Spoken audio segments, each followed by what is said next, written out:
story, chapter 13, the king who had it all. May the Lord your God be praised. He must take great delight in you. He placed you on the throne of Israel. The Lord will love Israel for all time to come. That's why he has made you king. He knows that you will do what is fair and right. 1 Kings chapter 10, verse 9. When David died, his son Solomon became the new king. Solomon was very young when he began to rule Israel. The nation was at peace because David had worked hard to make his kingdom strong and harmonious.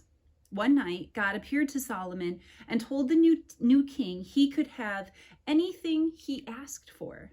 Solomon chose carefully. He asked for wisdom to rule over God's people. A royal visitor. King Solomon loved God, so he built a temple where God would dwell and the people would worship him. Solomon planned it to be the most beautiful building in the country. Nations all around Israel heard about Solomon. They knew he was the wisest and richest man in the world. They knew he had built a great palace, a beautiful temple, and grand cities. One day, the Queen of Sheba came to visit King Solomon. A colorful parade of royalty arrived in Jerusalem after traveling more than 1,000 miles. What a sight! The rich and famous queen was carried through the streets in a brilliant caravan. With her came carts full of treasures.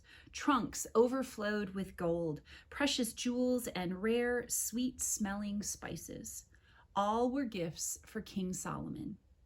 The colorful caravan made its way to the palace. The king himself waited on the steps to welcome his guest. "King Solomon," said the queen, "I've heard about your great wisdom and knowledge. I have also heard about your golden palace and the beautiful temple you built for God. I have come to see everything for myself and to ask you many questions." The king showed his guest around the temple and the palace. He answered every one of the queen's questions. No question was too difficult for Solomon. His vast knowledge amazed her. He knew about plants and animals. He understood what made people act the way they do. During her visit, the queen learned a lot from King Solomon. She could see that God favored Solomon and had blessed him greatly. Soon the visit came to an end, and it was time for the queen to return to her homeland.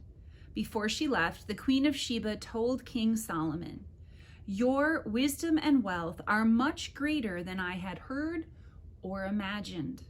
Your people are blessed to have you as their king." Stories of Solomon and his wisdom were told throughout the nations of the world.